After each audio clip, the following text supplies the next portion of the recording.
여러분 새해 복 많이 받으세요. 네, 저는 불과 30분 전까지만 해도 설날인지 몰랐어요. 뉴욕에 살다 보니까 이런 일이 다 있네요. 네이버에 들어갔다가 설날 나오는 거 보고 설날이구나 했습니다. 그런데 새해가 우리가 두 번이다 보니까 계속 이제 같이 마음을 다시 이제 올해는 한번 잘해봐야지 하는 그런 새해를 서로 이제 덕담을 해주시면서 그렇게 기도하는 그런 마음으로 맞이하시기 바랍니다. 오늘 말씀은 로마서 8장 1절에서 10절까지의 말씀 우리가 함께 읽어봤습니다. 저는 대학교 때 이 말씀을 외웠었어요. 이 8장 전체를 외웠었습니다. 그러므로 이제 이렇게 해가지고 쭉 이제 옛날 성경으로 외웠었고, 우리 그 청년부끼리 대학부 학생들끼리 누가 더 잘 외우나 토시 하나 안 틀리고 다 이렇게 암송하는 사람한테 선물도 주고 이런 거 했었거든요. 그래서 저에게는 정말 이 말씀이 정말 너무나도 귀한 말씀이고 또 제가 제일 좋아하는 말씀 중에 하나인 것 같아요. 여러분 1년 동안에 로마서 8장 한번 다 외워보시는 것도 참 좋을 것 같습니다. 근데 진짜로 로마서 8장 다 외우셨다, 내가 진짜 확 이렇게 처음부터 끝까지 내가 암송해서 할 수 있다, 저한테 오세요. 제가 확인해보고 제 차바퀴를 팔아서라도 여러분에게 선물이라도 하나 해드리겠습니다.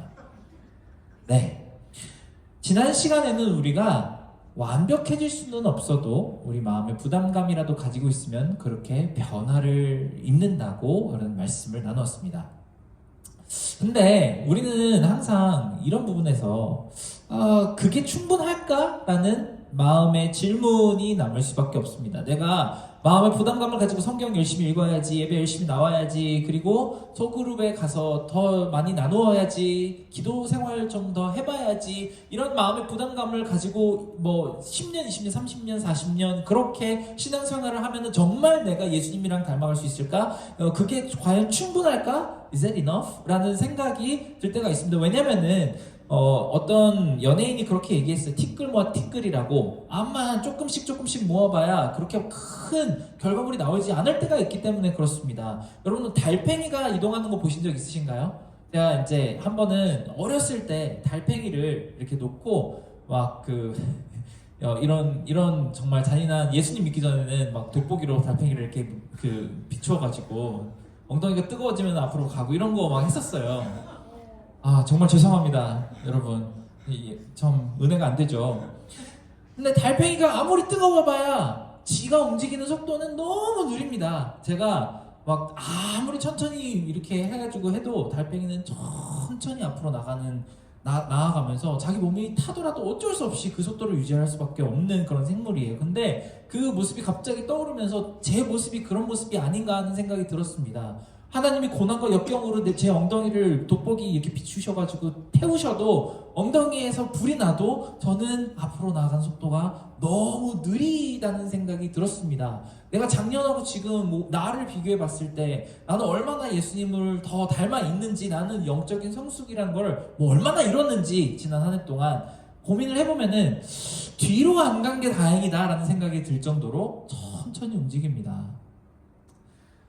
그래서 우리는 이 현실적이고 논리적인 고민 앞에 마주 서야 합니다. 사도 바울이 바로 이 장 전에 7장에 이렇게 끝을 냅니다. 나는 비참한 사람입니다. 이 사망의 몸에서 누가 나를 구해내겠습니까? 이런 고민을 하는 모습을 볼 수 있는 것입니다. 그리고 우리도 이런 고민 앞에 마주 서야 합니다. 나는 도대체 얼마나 빨리 앞으로 나아가고 있고, 나는 왜 그렇게 변화를 받고 싶은데 잘 안 되는 것일까? 라는 고민을 해야 되는 것이죠.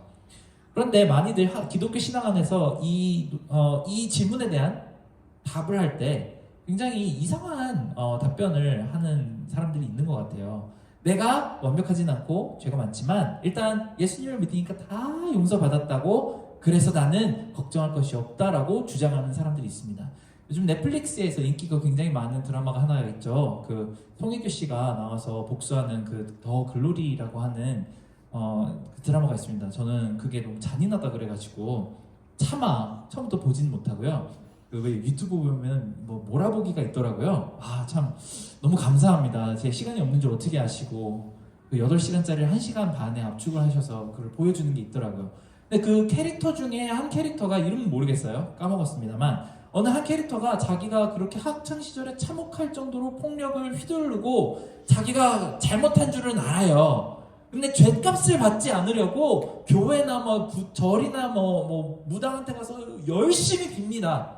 특히 교회에 그렇게 가가지고 막 여러분의 죄는 다 사해졌습니다. 막 아멘 그러고 마치 진짜 자기의 과거에 있었던 죄가 다 해결된 줄로 믿습니다.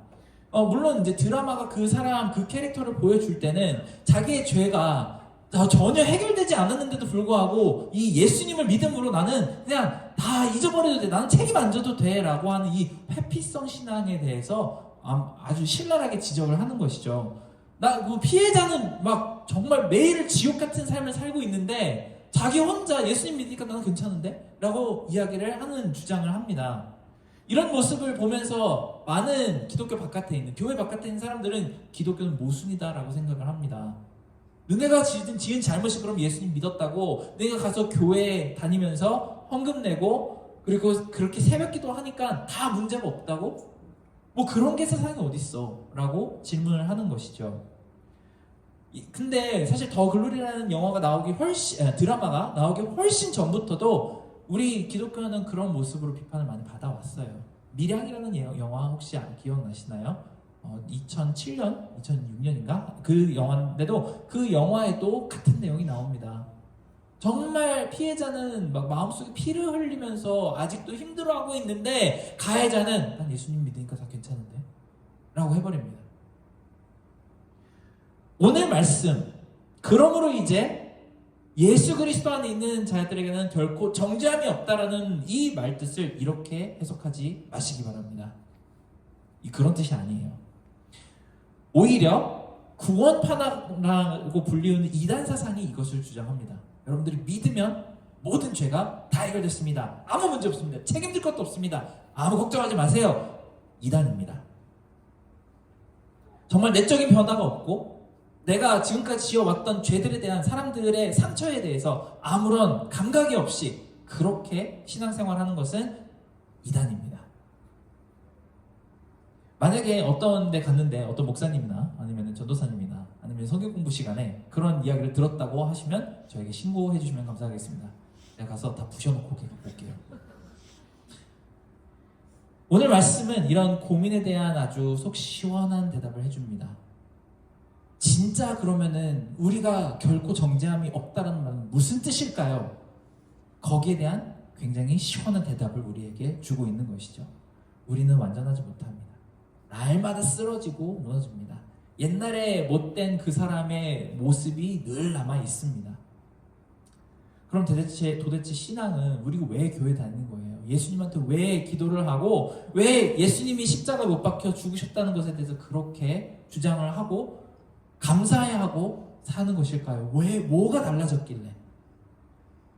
내 마음은 예수님이 이렇게 하시는 것을 좋아하고 싫어하시는 걸 다 알면서도 내가 그렇게 못하는 부분에 대해서 하나님은 뭘 하고 계시는 것일까요?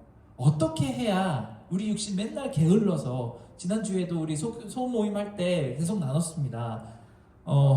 왜 우리는 하나님의 말씀을 잘 보지 못하고 기도를 많이 못하는 것일까요?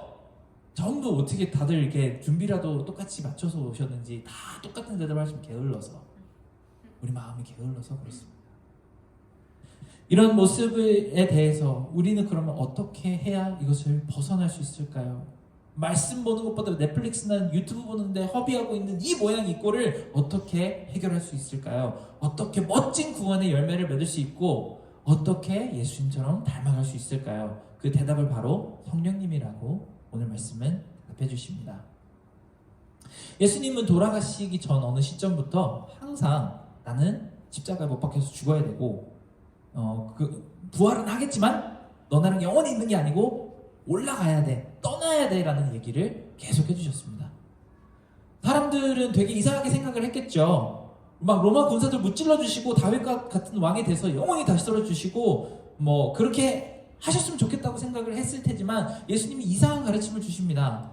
나는 로마 군사들에게 뭐 다른 이방인들도 아니고 뭐 갑자기 가다가 말에 치여 죽는 것도 아니고 로마 군사들에게 죽임을 당할 것이고 영원히 이들과 함께 하시면서 또 그 다스리시는 게 아니고 그냥 가셔야 된다는 겁니다. 이게 복음 메시지예요. 이거 어떻게 이해를 해야 되는 거죠? 제 생각에 어떤 리더가 이걸 약속을 해요? 제가 우리 공동체의 목사로서 리더로서 여러분 전 3년 있다가 갈 겁니다. 굿너? 이러면은 여러분이 뭘 믿고 저를 따라오시겠냐고요. 근데 예수님은 그렇게 하십니다. 근데 예수님은 그렇게 하시면서 그렇게 해야만 하는 이유를 한 가지로 설명하십니다. 바로 그렇게 하셔야 우리에게 성령님이 오신다라고 얘기를 하시는 겁니다. 내가 너희랑 함께 있는 것보다, 예수님이 지금 우리 눈앞에 계시는 것보다 가셔서 성령님이 오시는 게 훨씬 더 낫다고 얘기를 하세요. 우리는 그게 이해가 안 갑니다. 아니 같이 다니시면서 병나면 고쳐주시고 배고플 때 뭐 빵 하나만 사와, 내가 500개로 만들어줄게 이렇게 해가지고 먹여주시고 귀신 쫓아주시고 심지어 죽으면 살려도 주시면서 그렇게 천년만년 지금까지 사시는 게 훨씬 낫지 않을까요? 보이지도 않는 성령님을 주셔서 우리의 마음속에 넣어주신다고 하는데 그게 왜 예수님이 우리랑 같이 육신으로 같이 계시는 것보다 그게 더 낫다는 거죠? 왜 성령님이 예수님보다 더 우리에게 낫다고 하는 것일까요? 예수님은 거기에 대해서 명확하게 답변을 안 하십니다. 딱 이렇게만 말씀하시죠. 그렇게 성령님이 오시면 내가 했던 것보다 너희는 훨씬 더 대단한 것도 할 수 있어 라고 말씀하시고 안녕 그리고 하늘로 가버리십니다. 그리고 나서 크리스천들은 얼마 지나지 않아서 성령님이 오시는 것을 느꼈습니다. 정말 변화가 있기는 했죠. 엄청난 능력과 인내와 끈기가 있었고 막 가서 사람들한테 막 전하면 3,000명씩 믿고 그렇게 세워진 교회가 뭐 한 하루 이틀만 있다가 무너진 게 아니고 2000년이 지난 지금까지 교회가 커지면 커졌지 작아지지 않아요. 지금 서구 사회 미국과 한국은 교회가 줄어들고 있습니다. 어떻게 하면 큰일 났어요 그러는데 사실 전 세계로 보면은 교회는 더 잘하고 있습니다. 이 전에 1900년 동안의 속도보다 이 2000년 동안, 이 100년 동안, 현재 100년 동안 교회가 자라는 속도가 훨씬 더 빠르다고 합니다. 그렇게 교회는 자라나고 있습니다. 이 성령님이 계시기 때문이죠. 예수님이 죽으셨다가 부활하시고 하늘에 올라가셨다는 이 모든 것들은 결국은 우리에게 성령님을 주시기 위한 하나의 도구이자 과정일 뿐이었습니다. 그래서 성령님이 우리에게 오시면 오늘 말씀과 같은 그런 변화가 생기게 되는 것이죠. 성령님은 많은 기독교인들이 그렇게 생각합니다. 저는 옛날에 대학교 때 특히 성령 집회 이런 것들 되게 많이 있었어요. 오늘의 교회 같은 데 가면은 막 성령 집회 한번 합니다 그러면은 저도 겪어봤는데 청년 인상이 좋아 보이는군요. 앞으로 나오세요 그래요.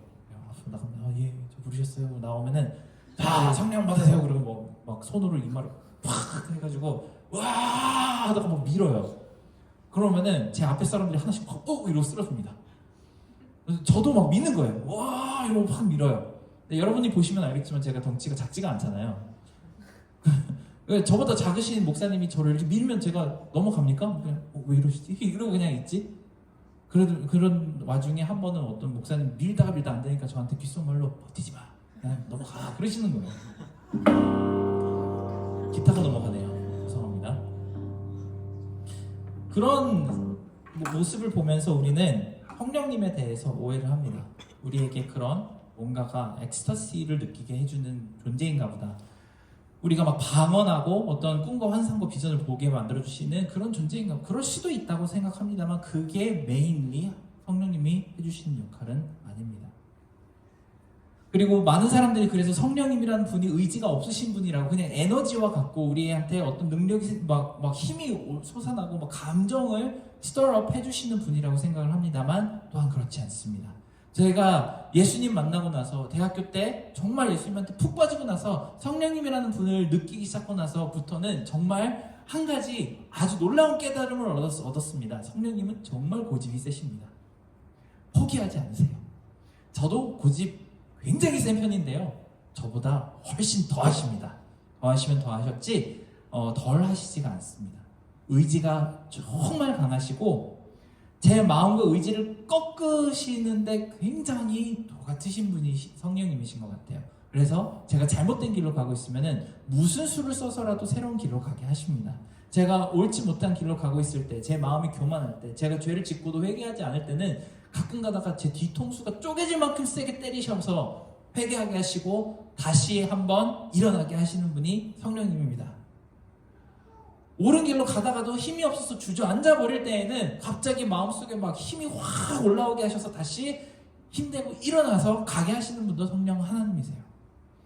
예수님은 하나님처럼 뭐 글로 쓰여진 언어로 말을 안 하신다 뿐이지 할 거 다 하시면서 저를 뒤에서 밀어붙이시는 분이 성령님이셨던 것 같아요. 이런 이야기들은 간증을 듣다 보면 정말 우리가 많이 들을 수 있습니다. 저도 여러분들에게 간증했던 것처럼 저는 대학생 때 정말 엄청난 우울증에 걸려서 죽을 뻔했던 기억이 있습니다. 지금 와서 생각해보면 그건 성령님이 저라는 한 사람을 꺾어서라도 제 고집을 내려놓게 해서라도 새로운 바른 길로 원래 하나님이 저를 위해서 준비하셨던 그 길로 가게 하시기 위해서 성령 하나님이 쓰셨던 극약 처방이라고 믿습니다. 매일 게으르게 뒹굴거리던 저를 위해서 어느 날 성경 한번 열심히 읽어봐야지 하고 딱 펼쳤는데 갑자기 막 한 줄 읽었는데 눈물이 확 쏟아지게 하는 그런 경우도 있었습니다. 이전까지 제가 제 성격이 좀 어떤 면에서는 아무 거리낌 없이 사람들을 이기적으로 재수없게 대하다가도 한번 잘못을 크게 깨닫고 주변 사람들을 쫓아다니면서 내가 그렇게 해서 미안하다고 사과하고 제 행동을 고치도록 결심하게 하시는 분도 성령 하나님입니다. 오늘 그래서 말씀이 이렇게 전합니다. 율법이 육신이 약하여 하지 못하는 그것을 하나님은 하십니다. 율법이라는 룰을 지키라고 했을 때는 우리가 못 지키는 것이 참 많지만 내 옆에서 딱 붙어가지고 야 그건 그렇게 하면 안 돼. 야 이거는 절대로 하면 안 돼. 야 이건 이렇게 해야 돼라고 저를 코치해 주시는 하나님이 옆에 계실 때는 제가 이길 수 없는 그 이끄심으로 거룩함을 제 삶 가운데 만들어가게 됩니다. 제가 군대 얘기 가끔 했지만 정말 몸짱이 될 수 있었던 적이 한 번도 없었는데 딱 한 번 빨간 모자 쓴 그 교관들이 저를 막 발길질 해가면서 야 굴러 옆으로 굴러 뒤로 굴러 하면 그때 제가 몸짱이 되었던 것처럼 성령 하나님이 우리에게 그런 역할을 하십니다. 나는 못하지만 성령 하나님은 내 마음속에서 하십니다. 오늘 말씀은 육신의 율법과 성령의 율법에 대해서 이야기를 합니다. 육신의 율법은 이렇습니다. 성령의 율법은 저렇습니다. 육신의 율법은 하나님의 반대되는 것, 죽게 만드는 것, 하나님이 싫어하시는 것이라고 얘기합니다. 그리고 반대로 성령의 법은 평안이 되고 하나님의 법에 복종하고 그분을 기쁘시게 만드는 것이라고 이야기합니다. 사실 겉으로 보면은 차이가 없습니다. 세상 속에서 아주 착한 사람이랑 교회에서 정말 은혜 받고 착한 행동을 하는 사람이랑 겉으로 봐서는 아무 차이가 없습니다. 둘 다 사람들이 보기에는 착해 보이고 거룩해 보이고 존경할 만한 사람으로 보입니다. 하지만 육신의 율법은 내가 정말 세상 속에서 그렇게 살아야 하기 때문에 그렇게 배웠기 때문에 하는 그 모습은 마음속에서 다른 사람들을 판단하고 비판하고 나를 교만하게 만들고 한편으로는 속이 휑 비어서 늘 공허함을 느끼게 만드는 종교적인 습관을 만들어냅니다. 저는 근데 사실 이것이 교회 바깥의 이야기라고 생각하지 않습니다. 우리의 모습이 아닌가 생각이 듭니다. 내 마음속은 항상 공허하고 외롭고 지치고 힘들고 무언가 채워지지 않는데 교회 열심히 다니는 사람인 척하고 살아야 하고 그런데 내가 기쁨이 없기 때문에 다른 사람들을 늘 판단하고 비판합니다. 내가 생각했을 때 내 기준에 통하지 않는 사람이 있으면 그 사람을 배척하려고 하고 이 사람들은 하나님이 싫어하시는 사람이라고 딱지를 붙여서 그렇게 행동을 합니다. 우리 교회 다니는 사람이 어떻게 보면 더 육신의 율법대로 살아가는 사람들이 많은지 모르겠습니다. 그리고 자신이 한 사람 한 사람이 그렇게 살아가고 있지 않은지 돌아봐야 되겠습니다. 내가 성령의 율법대로 살아가고 있는지 육신의 율법대로 살아가고 있는지 그것을 판별할 수 있는 방법은 굉장히 쉽습니다. 내 마음속이 비판으로 가득 차 있는지 아니면은 사랑과 기쁨으로 가득 차 있는지 그것을 보시면 됩니다. 성령의 율법은 그렇지가 않습니다. 육신의 율법을 지키는 사람과 성령의 율법을 지키는 사람 겉으로 볼 땐 비슷하지만 우리는 영적인 존재라서 다 알지요. 이 성령의 율법을 지키며 살아가는 사람들은 영혼을 다른 사람들을 깊이 사랑합니다. 어떻게 하면 이 사람에게 조금이라도 더 덕이 되는 일을 말을 해줄 수 있을까? 용서해 줄 수 있을까? 덮어줄 수 있을까? 끌어안아줄 수 있을까를 고민하게 됩니다. 하나님과 더 가까워지려고 노력을 하며 어딘가 이 사람과 함께 할 때는 따뜻한 공감대가 형성이 됩니다. 여러분 교회 다니시면서 그런 분들 꼭 한둘은 보셨을 거라고 생각합니다. 이분하고 얘기를 나눌 때 함께 뭔가 쉐어링을 할 때 정말 마음속에 따뜻한 위로가 온다 하는 그런 분들 한번 만나보셨을 거라고 분명히 생각을 합니다. 여러분들이 성령의 율법을 지키며 사는 사람인지 육신의 율법을 지키며 사는 사람인지 사실 모두가 다 알고 있습니다. 모두가 다 알고 있죠. 우리는 그저 그것을 애써 부인하고 있을 뿐이 때가 많습니다. 이 말씀이 여러분의 마음속에 제대로 팍 박혀 들어가길 바랍니다. 크리스찬은 누구인가요? 신앙인? 예수님을 믿는 사람은 누구인가요? 뉴욕 장로교회 크로스비 카톡방에 초대해 있는 사람이 크리스찬일까요? 그것이 기준인가요? 날마다 교회 나오고 11조 드리고 봉사하고 리더십으로 섬기는 사람이 바로 그 사람이 크리스찬일까요? 오늘 말씀에는 완전히 다른 기준을 제시합니다. 그리스도의 영이 없으면 하나님의 사람이 아닙니다. 우리 마음속에 성령님이 없으면 하나님의 사람이 아니라고 합니다. 이것은 여러분이 믿음에 대한 가장 기본적인 이해를 완전히 바꾸어 놓는 그런 말씀일 수도 있어요. 나 세례 받았는데요. 내 입술로 결신기도도 했는데요. 어렸을 때부터 계속 교회 다녔고 성찬에도 참여하고 교회에 있는 모든 봉사들 다 하고 있는데요. 그럼에도 불구하고 여러분이 크리스천이 아닐 수도 있습니다. 하나님의 사람이 아닐 수도 있다고 오늘 말씀은 그렇게 이야기합니다. 그럼 뭘 해야 될까요? 뭐 해야지 진짜 그리스도인이 될 수 있을까요? 성령님이 있어야 그리스도의 사람이라고 합니다. 이 성령님이 있는지 없는지는 우리가 모를 수가 없어요. 우리가 옷 속에 바퀴벌레 한 마리만, 바퀴벌레라서 죄송한데 벌레 한 마리만 들어가서 막 기어다녀도 우리가 절대로 알 수밖에 없습니다. 어제 자매들끼리 모임을 하는데 바퀴벌레 한 마리가 이렇게 올라갔다고 막 전화가 와가지고 막 난리가 났습니다. 바퀴벌레 막 난리가 났어요. 그래서 가보니까 바퀴벌레, 저는 진짜 우리 청년부실에 나온 바퀴벌레 하면 이만하잖아요. 그래서 진짜 바퀴벌레 엄청난 게 나왔나 보다 하고 가봤더니 진짜 요만한 게 막 이렇게 벽을 타고 이렇게 올라가고 있어요. 그래서 이 요만한 바퀴벌레 한 마리 가지고 우리가 이렇게 반응을 할 수 있구나. 그래서 제가 배드민턴 채를 쳐서 밟았거든요. 근데 여러분, 돌멩이 한 조각만 신발에 들어가도, 요만한 거 한 조각만 신발에 들어가도, 우리는 먼지 티끌 하나 눈에 들어와도 우리는 그게 우리 안에 들어왔다는 것을 압니다. 그런데 하물며 성령 하나님이 우리 마음속에 들어왔는데 그걸 모를 수가 없어요. 내 마음속에 성령 하나님이 살아계시는지 안 살아계시는지 모르겠다! 없는 겁니다. 없다고 생각하시면 돼요. 성령 하나님이 우리 마음속에 오시면 정말 우리 마음은 변할 수밖에 없습니다. 우리가 끊임없이 쥐어짜내도 잘 안 되는 거룩한 부담감을 만들어주시고, 하나님의 말씀이 진짜로 들려질 때에, 예배 자리에 있을 때에 어느 순간 갑자기 감동이 되고 이해가 되고 귓속에 들어오고 눈물이 터져나오고 이렇게 살면 안 되겠다, 새롭게 결단을 불러일으키시기도 합니다. 내가 좌절될 때에, 의지할 것이 아무것도 없다는 생각이 들 때에 난데없이 갑자기 하나님이 무슨 일이 생기게 하시고 샘솟아오르는 기쁨으로, 소망으로 나를 찾아오시기도 합니다. 날마다 하나님 앞으로 더 가까이 가도록 만드시는 분도 하나님이시고, 갑자기 하나님 말씀이 잘 이해가 안 가다가도 전구가 팍 하고 켜지듯이 그렇게 이해가 가도록 만드시는 분도 성령 하나님입니다. 내가 간절한 기도 제목이 있어서 무릎 꿇고 기도할 때에 평안한 마음을 주시는 분도 성령님이시고, 내 삶의 필요가 기적적으로 채워질 때 이거는 내가 한 것이 아니고 우연의 결과가 아니고 하나님이 나의 필요를 듣고 채워주셨다라고 알아보게 하시는 분도 성령님이십니다. 하나님의 성령님이 없이는 우리는 그리스도인이 아닙니다. 여러분이 마음과 생각 속에서 거룩한 생각이라도 할 수 있게 하시는 분이 있다면 그것은 하나님의 영이 하시는 것입니다.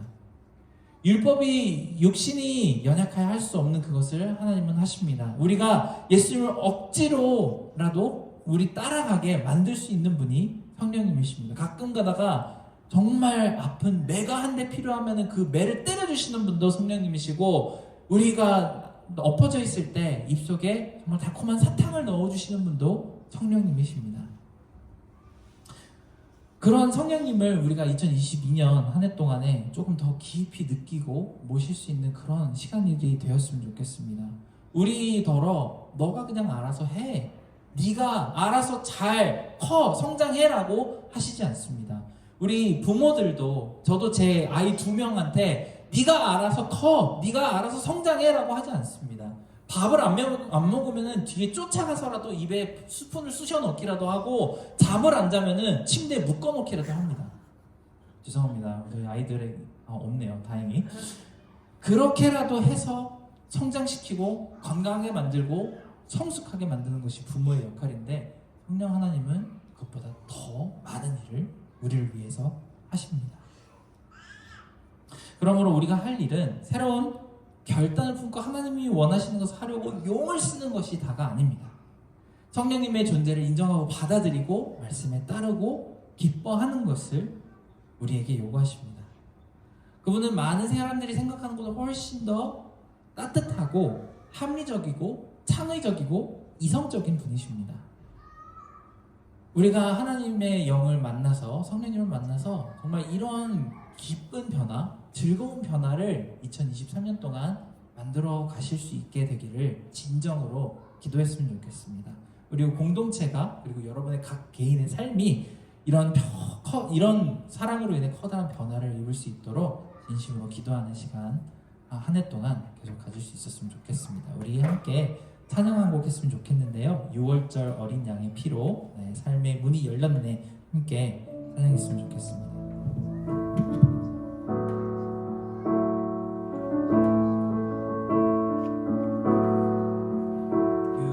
절 어린 양의 피로 나의 삶의 문이 열렸네.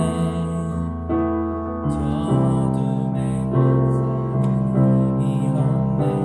주 보혈의 능력으로 원수가 날 정죄할 때에도 난 이롭게 설 수 있네. 더 이상 정죄함 없네. 난 주 보혈 아래 있네. 난 주 보혈 아래 있네. 그 피로 내 죄 사했네. 하나님의 그 날 거룩해 하시었네. 난 주 보혈 아래 있네. 난 원수의 어떠한 공격에도 더 이상 넘어지지 않네. 난 주 보혈 아래 있네. 난 주 보혈 아래 있네. 난 주 보혈 아래 있네. 그 피로 내 죄 사했네. 하나님의 그 날 거룩해 하시었네. 난 주 보혈 아래 있네. 난 원수의 어떠한 공격에도 더 이상 넘어지지 않네. 난 주 보혈 아래 있네. 우리가 주 보혈 아래 있다는 것은 성령님이 우리 안에 있다는 뜻입니다. 그리고 그 성령님이 우리 안에 있다는 뜻은 우리가 가끔 가다가 너무 게을러지고 우리가 해결하지 못하는 죄 문제가 있더라도 그것을 올바르게 해결하는 방법을 알려주시고 우리를 성장할 수밖에 없도록 이끄시는 하나님의 능력입니다. 그런 인격적인 성령 하나님을 우리가 이 한 해 동안 더 깊이 느낄 수 있고 감사할 수 있고 더 잘 따라갈 수 있도록 우리가 함께 목소리 높여서 함께 잠깐 기도하고 죽도록 오늘 말씀을 마무리하도록 하겠습니다.